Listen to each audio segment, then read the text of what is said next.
हरे कृष्णा, राधे राधे जी। एक बार फिर से आप सभी का मोस्ट वेलकम है हमारे श्री राधे चैनल में। तो फ्रेंड्स, वैशाख का महीना शुरू हो चुका है। वैशाख का महीना बहुत ही पवित्र पावन होता है। भगवान विष्णु जी हमारे कान्हा, हमारे कृष्ण कन्हैया बेहद प्रिय महीना है यहाँ। और जिस तरह से हम कार्तिक मास में स्नान, दीपदान, पूजा, नियम इत्यादि करते हैं ना, बिल्कुल इसी तरह वैशाख स्नान का भी बहुत ही ज़्यादा महत्व बताया गया है। इस महीने में किन चीज़ों का सेवन हमें नहीं करना चाहिए, किन चीज़ों का दान करना चाहिए, कौन से ऐसे नियम पालन है जो कि अगर आप इस महीने में कर लेते हैं तो आपको अक्षय पूर्ण की प्राप्ति होती है। तो संपूर्ण जानकारी मिलेगी इसी वीडियो में। प्लीज़ वीडियो को पूरा देख लीजिएगा। तो फ्रेंड्स, वैसे तो वैशाख के महीने में गंगा स्नान का विशेष महत्व है, लेकिन अगर आप घर में ही केवल तीर्थ नदियों के नाम लेते हुए भी स्नान करेंगे ना, तो भी उतना ही आपको फल प्राप्त होगा। गंगा, यमुना, सरस्वती, कावेरी, नर्मदा, जो भी नाम आपको उस समय याद आ जाए वो आप नाम लें और स्नान करें। तो फ्रेंड्स, शास्त्रों में ऐसा वर्णित है कि जो भी वैशाख मास में बिना स्नान किए भोजन करता है वह विशास योनि को प्राप्त होता है। तो ऐसी गलती आपको बिल्कुल नहीं करना है। यहाँ तक कि घर के बच्चों को भी नित्य प्रतिदिन स्नान जरूर कराइए। और वैशाख मास में तुलसी पूजा की विशेष महत्व है। तुलसी जी श्री विष्णु प्रिया है, कृष्ण जी की प्रियसी है, तो आप इनका पूजन जरूर करें। तुलसी जी में रोजाना आपको जल चढ़ाना चाहिए, धूप, दीप, पुष्प इत्यादि अर्पित करें, चंदन लगाए, वस्त्र रूपी आप कलावा चढ़ा सकते हैं। तो क्योंकि यह महीना भगवान विष्णु का प्रिय महीना है, तो जिस घर में तुलसी महारानी की और भगवान विष्णु की पूजा आराधना की जाती है उस घर में सदैव सदैव के लिए स्थायी लक्ष्मी का वास रहेगा। धन दान में वृद्धि होगी, सभी को उन्नति तरक्की होगी और हमारा आपका जीवन आनंद से भर जाएगा। तो आप यह छोटे छोटे से नियम पूजा जरूर से करें। आप बात कर लेते हैं सूर्य भगवान को जल देने की। कुछ लोग कहते हैं हमें सूर्य भगवान को जल पूजा के बाद देना है या पूजा करने से पहले। देखिए, अगर आप ब्रह्म मुहूर्त में पूजा कर रहे हैं, मान लीजिए उस समय सूर्य उदित नहीं हुआ है, तो आप आराम से घर के मंदिर में पूजा कर ले। लेकिन अगर स्नान करते करते सूर्य उदय हो चुका है तो आप सबसे पहले किरण के साथ भगवान को जल चढ़ाना चाहिए। और वैशाख मास में सूर्य भगवान को जल देने का भी बहुत बड़ा महत्व है। हो गए बताया गया है, तांबे के लोटे में जल भर लें, एक लाल फूल हो तो आप डाल लीजिए, अक्षर डाल लें और जल चढ़ाएं। सूर्य भगवान विष्णु जी के ही स्वरूप माने जाते, इसलिए इन्हें सूर्य नारायण कहा जाता है और ग्रहों के राजा भी हैं। सूर्य देवता को चलिए सूर्य भगवान को जल देने के बाद अच्छा, इसके अलावा जितने भी हमारे देवी वृक्ष हैं, जैसे पीपल है वृक्ष, समी वृक्ष, वट वृक्ष है, ये केले का वृक्ष है, आंवले का वृक्ष है, बेलपत्र है, अगर आप इन वृक्षों में डेली जल अर्पित करते हैं तो इसमें भी बहुत ज़्यादा महत्व है। वैशाख के महीने के चलिए अब हम आ गए हैं घर के मंदिर में। और देखिए, अभी पहले हम घर के मंदिर की पूजा करेंगे। तो एक दिन पहले ही मंदिर को मैंने साफ सफाई कर ली थी, क्योंकि वैशाख मास पूरे एक ही महीने का होगा। तो यह पूजा हमें सरल तरीके से अपने घर के मंदिर में ही करेंगे। आप चाहे तो लक्ष्मी नारायण भगवान की फोटो या मूर्ति एक अलग चौकी पर भी विराजमान कर सकते हैं। तो देखिए, यहाँ पर हमने एक थाली में कुछ फूल और एक चंदन का टीका लगाकर सभी विग्रह को विराजमान कर लिया है। एक लोटे में गंगा जल डाल के सभी भगवानों को भाव देकर स्नान करा देंगे और सभी विग्रह को स्नान कराएंगे। तो देखिए, हमने लक्ष्मी नारायण भगवान का जो फोटो है वो बिल्कुल बीचों बीच रखा है। जैसे नवरात्र में हमने माता भगवती की फोटो बीचों बीच रखी थी, ठीक है। तो क्योंकि हमें अलग से चौकी नहीं लगा रहे हैं लक्ष्मी नारायण भगवान की, इसलिए हमें मंदिर में थोड़े से चेंजेस कर लिए हैं। अब देखिए, डेली में जब हम विग्रह स्नान कराएंगे तो गंगा जल मिला हुआ जल में ताज़ा जल से स्नान करा सकते हैं। लेकिन इस महीने के जो भी विशेष खास त्यौहार है उन पर आप पंचामृत अभिषेक करें, जैसे कि अक्षय तृतीया इस महीने में ही आई थी। ठीक है, बांके बिहारी जी के चरण दर्शन होते हैं इस दिन। और इसके अलावा इस महीने में एकादशी हो गई, वैशाख मास के प्रदोष हो गए, अष्टमी हो गई। जो भी त्यौहार तिथि शुभ हो, जो भी आएंगे उसमें हम भगवान को पंचामृत अभिषेक जरूर कराएं।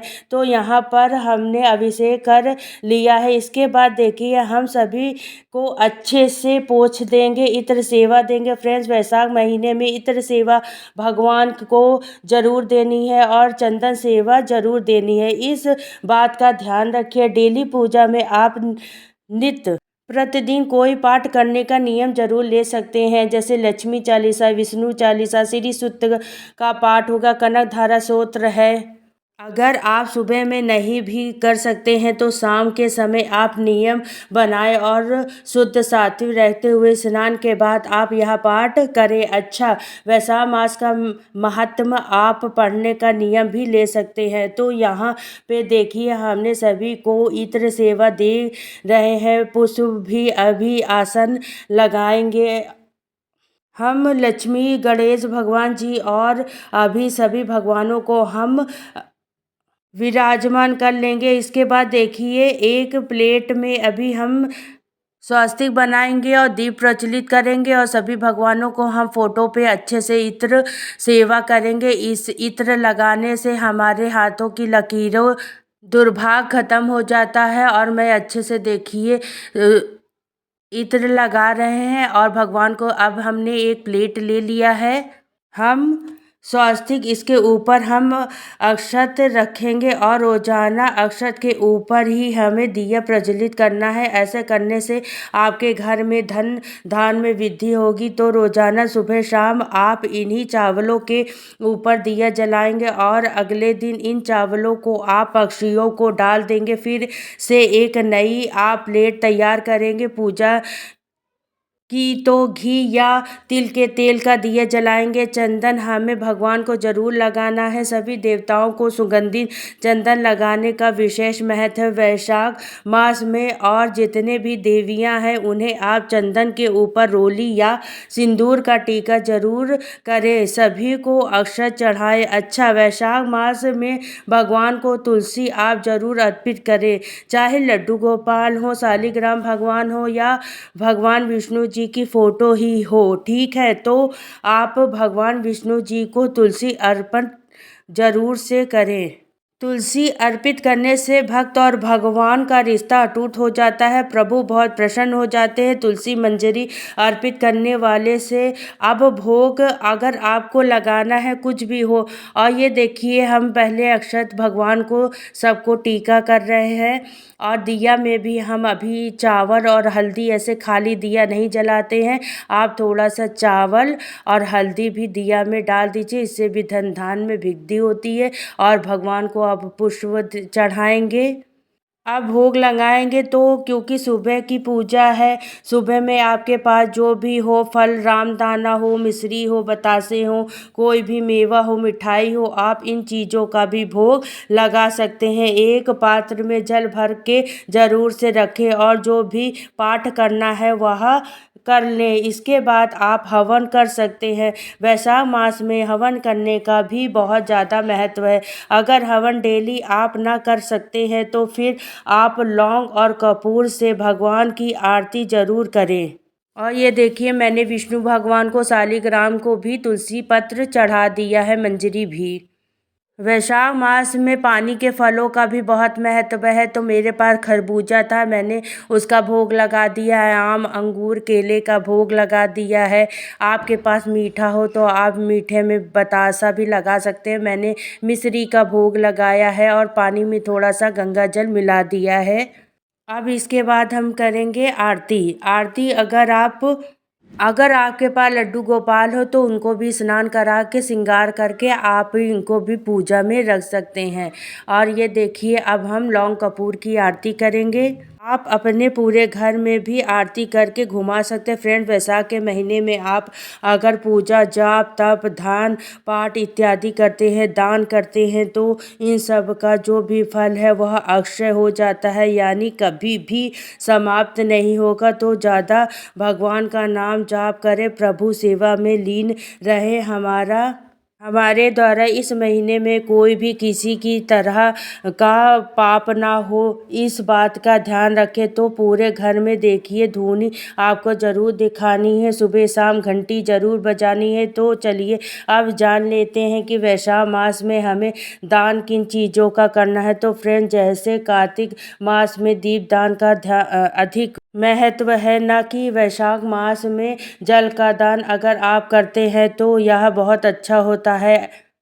और ये देखिए मैंने आरती घुमा दी है, आरती को ठंडी कर दी है और भगवान को आरती देंगे फिर खुद भी आरती लेंगे। आप मीठे जल का भी दान कर सकते हैं, शरबत बना कर भी दान कर सकते हैं, या फिर आप मिट्टी के पात्र में भी जल भर कर दान कर सकते हैं और प्याऊ लगा सकते हैं। जो वाटर कूलर होते हैं वह आप कहीं मंदिर में, अस्पताल में, कहीं ऐसी जगह पर रख सकते हैं जहाँ की कुछ ना हो सके तो आप घर के छत पर भी पक्षियों के लिए जल जरूर रखें। आपने द्वार पर आप पीने के लिए कोई पानी से भरी हुई बाल्टी या टब रख दे, जिससे आते जाते जीव जंतु पानी पी सकते हैं। इसके अलावा आप पानी वाले फलों का भी दान कर सकते हैं, कपूर और चंदन का दान कर सकते हैं, ये बहुत अच्छा होता है वैशाख मास में। और वस्त्र अन्न फल या सब तो आप दान कर सकते हैं।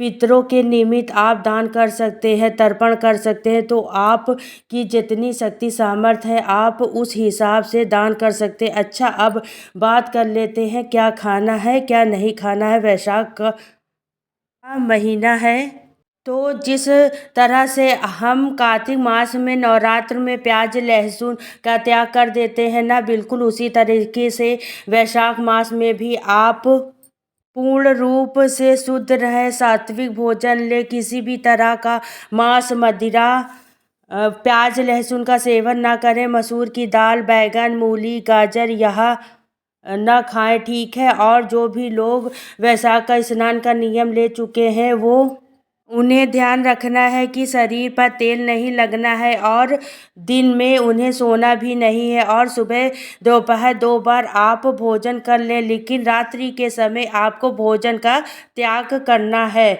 सूर्य अस्त के बाद भोजन ना करें।